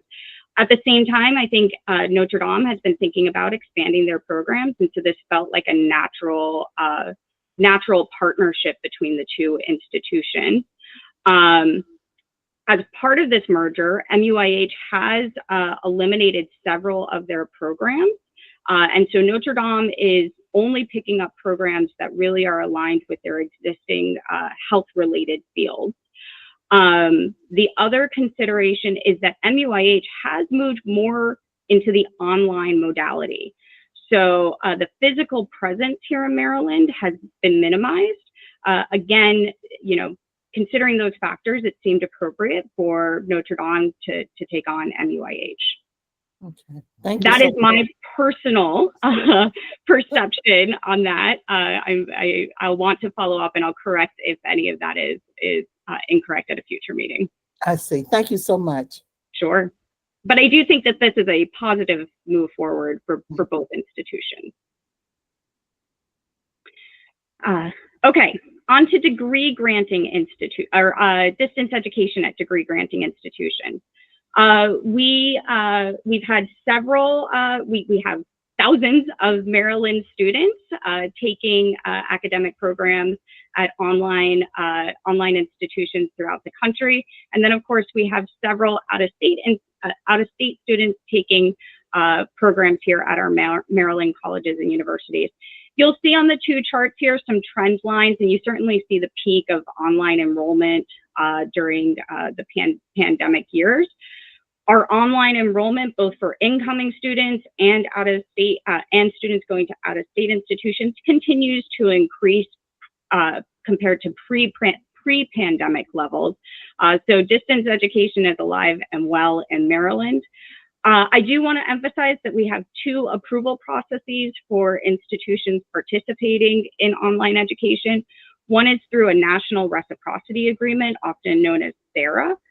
And that is a reciprocity agreement among states that we all ensure that institutions are accredited, they have appropriate financial resources, they have the right oversight to offer distance education.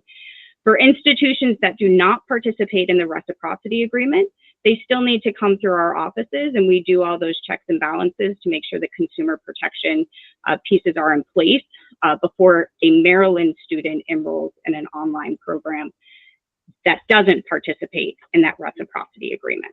So just want to highlight those 2 distinctions. We really center distance education around student protection. This becomes an issue when we talk about licensed programs and making sure that students who may be taking an online program know that that license program or that program that leads to licensure may not lead to licensure in their state. That's sometimes a tricky thing to navigate. So those are the kinds of student protections we're conscious of when we look at distance ed. Okay, moving on. Private career schools. These are our non-degree granting institutions that operate here in Maryland. We approved 3 new private career schools throughout the state: Fort Washington, Silver Spring, and Laurel. And these focus on real estate, esthetician, cosmetology, and nail technician programs. We have had a few school relocations throughout the state. These are important because, again, we want to make sure that the private career schools have the appropriate facilities for the programs that they are offering. Finally, we've had 93 training provider questionnaires. So before an entity even considers becoming a private career school, we have them complete a training provider questionnaire because we do have some exemptions to the process. Things like one-on-one training, things like fully online programs, and in particular, training that doesn't necessarily lead to a specific occupation or entry into a specific job or industry. So for example, if an entity says, we'd like to do CPR training, we would consider that exempt because we would consider it not regulated because that CPR training does not necessarily by itself lead to job entry into a particular industry or field. But if that CPR training is teamed up with some other healthcare related training, it may lead to job entry opportunities. So again, we received 93 training provider questionnaires, and you'll see in the report, 56 of those led to a determination that secretary approval would be required, that they would need to be a private career school, which means technically or theoretically, 56 new private career schools could be forthcoming in short order. And in fact, we have 21 active applications to be a private career school under review. And you'll see that on the right side of the screen, a list of the types of programs that we're looking at. I will say that with these applications, we work closely with the licensing board to make sure that the curriculum does lead to licensure. We've had instances where a private career school has developed a curriculum and is not consulted with the licensing board. And we get close to the end and we're like, wait a minute, this program does not have the requisite number of clinical hours, or it doesn't have this part, important part in the curriculum. So there's a lot of hands-on in making sure that these programs do lead to the appropriate job occupation. Finally, before I move on, I do want to share that our private career school team is currently holding a workshop. They do a workshop every couple of months or so with new applicants to make sure that they know how to get through the application process. It is a pretty hefty process, and we try to give them all the support possible to make sure that the applicants submit a full and complete proposal. Okay, on to academic program review. You'll see some statistics on your screen. Let me just highlight some new degree programs and certificate programs that were recently approved. We have a new doctorate program at Morgan State University in advanced and equitable computing. We have a new Master's of Education in English for speakers of other languages at Bowie State University. We've got a couple of community college expansions, particularly in cloud computing at Anne Arundel Community College, and radiological technology at Garrett College. So those are new degree programs. We also have several new certificate programs that were recently approved. One is a data science program at College of Southern Maryland. There's a teaching cybersecurity certificate at UMGC. And then Coppin has really gone full steam ahead with several new teaching certificates, which is exciting in light of all the energy around making sure we have appropriate programs for the teaching profession. I will highlight that we had 3 objections to proposals. They were all from Morgan State University regarding a proposal from Loyola for a new construction management program with 2 areas of concentration. So those are the updates on program review. Finally, I want to take you to our Veterans Affairs and State Approving Agency. This team is more focused on federal compliance than necessarily state compliance. And I will note that their report is on the federal reporting cycle because they report regularly to the federal government on various actions. So do note that it's an April 1st to September 30th timeframe. This team works very closely with our colleges and universities, but you might remember me sharing in a past presentation, they also work with a number of non-degree granting entities. So they work with police academies, they will work with high schools, they will work with apprenticeship programs, any kind of entity in which a student can leverage GI educational benefits. They work with that entity to make sure that they are in compliance with federal law. So they are very active. They work closely, certainly with our colleges and universities, but other entities as well. Before I finish my presentation, I do want to highlight a few things. There are some activities that are not reflected in this report that I just want to put out there. So for example, non-credit course approvals for community college funding, non-credit workforce sequences, academic common market participation, unique majors for legislative scholarships, student complaints, the approval of prison education programs, and of course, dedicated staff to articulation and transfer agreements between institutions. I am so proud of the teams that work on these initiatives on a regular basis. You'll see their names listed in the report. And so just want to give a big shout out to the full academic affairs team for all of their work and constant customer service that they provide to the schools, colleges, and universities. I do want to emphasize we welcome feedback on the organization of these reports, their frequency, and the manner in which they are presented. If there is something that you would like to see in the next 6-month report, or if you'd like to see these things more frequently, certainly happy to adjust accordingly. And I'll stop there, and I see Commissioner Howe has her hand raised. Commissioner Howe, I think you're on mute. There you go. I know, I had to find my little microphone. So you talked about the workshops that you have so that they can get properly through their process. Is there a required number of people from an institution or learning facility that would come, or do you think that the right number of people are coming so that they can get more easily through the process? Sure. So we leave that open to the institution. We do require, with a lower R, require that an entity sit through that workshop before we receive their application. So they can submit that application, a week later after the workshop, but they do need to go through the workshop to make sure we hit all of those high level points. They have an opportunity to ask questions.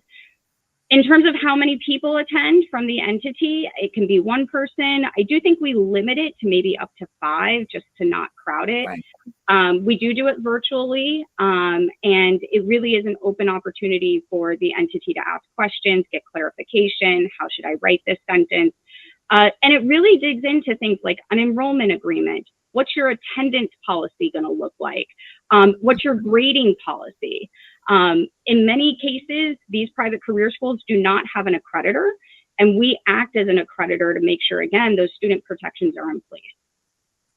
I think it's very exciting that you do the workshops to help them get through this process and get more things in the system. So thank you so much. Thank you. It's a big shout out to the team, that our private career school team that does that. Thank you. Commissioner Burnham and then Secretary Rye. Thank you, Dr. Dow. I thank you for the report and wanted to respond to your request for feedback.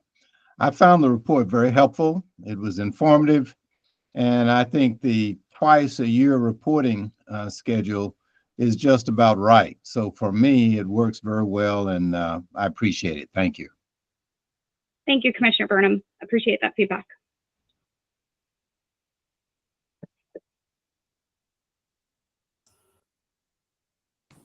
Dr. Rai and then Commissioner Dukes. Again, thank you. I also want to add my thanks to Dr. Dow and her team. You can see the amount of work that's being done. Just academic program approval, you saw the data. In the last 2 years, I think almost 250 academic programs have been approved, and many of them have approved in record time. So I just want people to know 60 days is the limit. We have to give a decision within 60 days. But many of them didn't take 60 days. So again, very, very thankful. I also want to laud these efforts, especially Emeritus College of Medicine. That will be third School of Medicine in our state. We have 2 currently. There is a serious shortage of physicians, especially in rural areas. And this program is geared towards physicians who will serve in rural areas. It takes weeks, months to see a doctor in these places. There's significant private investments, almost at the range of $250 to $300 million for creating this program. So again, this is a great news for the state of Maryland. And thank you, Chair, for allowing me to give a few comments on this. Commissioner Dukes? Yes, so thank you all for everything that you have shared today. And my question might be a little provocative at this moment in time, and it is probably 2 or 3-fold. One is, as members of the commission, I certainly would, as one member, I should say, I would certainly appreciate what Mr. Secretary and the team, and as you're meeting with and working with our institutions of higher education, what are the concerns that are really upfront with regard to the dismantling of the Department of Education? The second thing is, what do we believe is coming with regard to accreditation and accreditation agencies that we have normally worked with over time? How that might have the potential to change. And then as a commission, what does that mean as we think about our governance role, policy, and the like? So it may not, I don't expect a response today. So let me be clear about that. But I do think it is a discussion that the commission should engage in based upon information, insight, and concerns that you've both heard and those that you have yourselves. And it came up because you mentioned the schools and you mentioned the word accreditation, at the same time. So just a thought from me, and certainly willing to hear if my colleagues think that is important, critical for us as we continue to move forward. So thank you. Yes, I completely agree. That is a very important topic. And I think that the implications are being felt already on the federal student aid side. So yes, I think that you're right, Dr. Dukes. We should have maybe at our April meeting, a fuller discussion with a presentation from the agency. But I can tell you, working in my day job with students who are trying to access the FAFSA by applying for Pell Grants, that there are certain immediate implications now. Dr. Bands? I support Commissioner Duke's interest in a discussion about these significant and important changes with the Department of Education and accreditation, and then how do we as the commission address these concerns. But I also wanted to give thanks to Dr. Dow and her team for comprehensive, very straightforward, easy to read reports with significant data. you ask for feedback. You have a global perspective of this work, and I wondered at some point if it's appropriate in the report to note any trends or issues or challenges that you see ongoing. Because while I appreciate the metrics, being new to the commission, I didn't have a frame of reference. So what? So is this in line with what you would expect, or there are changes that are emerging that are impacting your workload? That type of information would be helpful as it's appropriate to include. Thank you, Commissioner Vance, for that feedback. We will definitely, I'll work with the teams. I think they would be thrilled to provide some of that context. If there's something percolating, something unique about that 6-month period, that's worth noting, we will start to include that in the report as a brief narrative. But we can certainly do that. Yeah, thank you for that feedback. Thank you. And thank you for being so open and willing to add to your workload. But I think context is important as we read these reports. Happy to. Thank you. Secretary Rye? Yeah, thank you, Dr. Dukes, for those observations. We often think of federal financial aid and other things, which are very important, and they are, potentially they can be impacted. What we don't talk much about is accreditation. And there is a potential of some disruption there that could be significant for entire higher education and the work that we do at MHEC.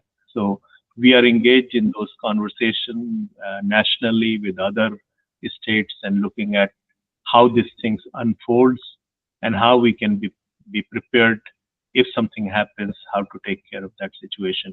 Happy to provide a report in April. And also maybe this could be a topic, a standing topic on the agenda for every MHEC meeting. Thank you. Thank you. Any other questions or comments for Dr. Dow on the 4 reports that she just reviewed? All right. Thank you, Dr. Dow. We now move to our last agenda item where we'll be hearing from, speaking of student financial assistance, be hearing from Mr. Al Dorsett, who leads that program, which is part of the Department of Finance and Administration led by Mr. Jeff Newman. So Mr. Newman and Mr. Dorsett, the floor is yours. Thank you, Madam Chair, members of the Commission, Mr. Secretary. I will have Al Dorsett present 2 sets of regulations that we're looking for a vote to move forward with. Al? Thank you, Mr. Newman. Good morning, Madam Chair, Vice Chair Agu, and Commissioners, as well as Secretary Rye. I want to make sure everyone can hear me all right. Yes, sir. Yes. The first recommendation will be found on page 53 of your book. During the 2024 legislative session, changes were made to the Riley Scholarship administered by the Office of Student Financial Assistance. The legislative changes expanded eligibility for the scholarship to increase recruitment and retention of career and volunteer firefighters and emergency service personnel. Specifically, the legislation eliminated the requirement that an applicant enroll in an undergraduate degree or certificate program. Under the current statute, an applicant may receive the scholarship for enrollment in any course at a public or private nonprofit institution of higher education. A copy of the enacted bill is enclosed for your reference, as well as the attached proposed amendments changed the regulations for the scholarship to align with them with the statutory changes made by the legislature. I respectfully recommend that the Commission, 1, approve the publication in the Maryland Register, the enclosed proposed regulatory amendments to the Riley Scholarship, and 2, authorizes its Assistant Attorneys General to make non-substantive edits to the proposed regulations to conform to the stylistic and formatting requirements of AELR and DSD. Thank you, Mr. Dorsett. Any questions with respect to the regulation that Mr. Dorsett outlined in response to legislation? All right. Is there a motion to approve the regulations consistent with what Mr. Dorsett said? So moved. Is there a second? Second. Thanks. All in favor, say aye or raise your hand, please. Aye. Aye. Any oppositions or abstentions? All right, the ayes have it. On to your second set of regulations, Mr. Dorsett. Yes, the second one is approval for proposed amendments to COMAR 13B 0823 for Workforce Development Sequence Scholarship. The Workforce Development Sequence Scholarship was created in 2017, designed to provide financial assistance to students enrolling in an improved non-credit certificate program leading to apprenticeships, employment, licensure, or job skill enhancements only at participating Maryland community colleges.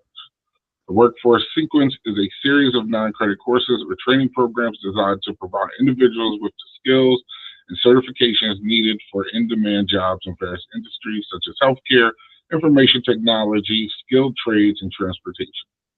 The regulations that implemented the scholarship created a decentralized program, meaning that the Office of Student Financial Assistance allocates funds to community colleges, and the community colleges make the scholarship award to students up to $2,000 each. The funds are divided in a pro rata basis based on each community college's share of the total enrollment in workforce sequence across the state. The attached proposed amendments make a technical adjustment to the allocation method for the Workforce Development Sequence Scholarship. Under the regulations, community colleges will receive initial funding notifications by August 15th. Funds will be allocated annually based off each college's proportional share of total FTE enrollment in workforce development sequences, as reported in the most recent CC3 report. Initially, colleges will receive half of their calculated annual allocation, with the remaining funds to be dispersed at a later date determined by the office. After the initial disbursement remains, funding will be distributed as follows. I could stop and Commissioner Howe, if you have a question. I do. The budget has not yet been approved in this legislative session. And my question is, how does that affect the receipt of these monies that are supposed to be given for distribution? So the first piece that we do is based off the proposed budget, we notify the institutions of their anticipated allocation based off the proposed budget and identify that it is subject to change based off the final approval of the budget. Once the budget is final approved, if the numbers change, we redo a calculation and identify to them their actual budget amount based off that. So it can be subject to change, but we like to get it out there as early as possible to them so they are aware. All right, and I appreciate the fact that you get that out, and I hope they're all paying close attention to make certain that these things get approved in the budget that is now before still in the House and hasn't even gotten up to the Senate yet. So thank you very much. You're welcome. So after the initial disbursement, remaining funds will be dispersed as follows. Colleges that have awarded 66% of their initial funds by December 31st will receive half of the remaining allocation on a date set by the office. Colleges that have awarded 90% of their initial funds by December 31st may request an earlier second disbursement at the office's discretion. Colleges awarding less than 66% by December 31st will consult with the office. If they do not anticipate needing full remaining amount, they will allow the office to retain and reallocate those funds to other institutions that need those funds. Reallocated funds will be distributed to colleges based off their proportional share of awarded funds as of December 31st. The office will notify colleges of any reallocated funds by January 21st. So it is recommended that the Commission, one, approve the publication in the Maryland Register, the enclosed proposed regulatory amendments to the Workforce Development Sequence Scholarship, and two, authorizes its Assistant Attorneys General to make non-substantial edits to the proposed regulation to confirm stylistic and formatting requirements of AELR and DSD. Do we have a motion? Before we ask for a motion, any questions for Mr. Dorsett? Any more questions? All right, then. Do we have a motion to approve these regulations consistent with Mr. Dorsett's recommendations? I so move, Madam Chair. Thank you, Commissioner Byrne. Do we have a second? Second. Excellent. All in favor, say aye or raise your hand, please. Aye. Aye. Any oppositions or abstentions? All right, the ayes have it unanimously. Thank you, Mr. Dorsett. Thank you. And with that, I believe we are at the end of our agenda with almost an hour to spare. You get an hour of your lives back. Anything else before we call for a motion to adjourn? All right, well, thank you all very much. We next meet on Wednesday, April 23rd at 10 a.m. And is there a motion to adjourn? So Motion to move adjourn. adjournment. Second. All in favor? Aye. Aye. Aye. All right. Have a great day, everybody. I'm not going to even ask for nays or abstentions. Take care. Bye-bye. Thank you. Bye. Bye, everyone.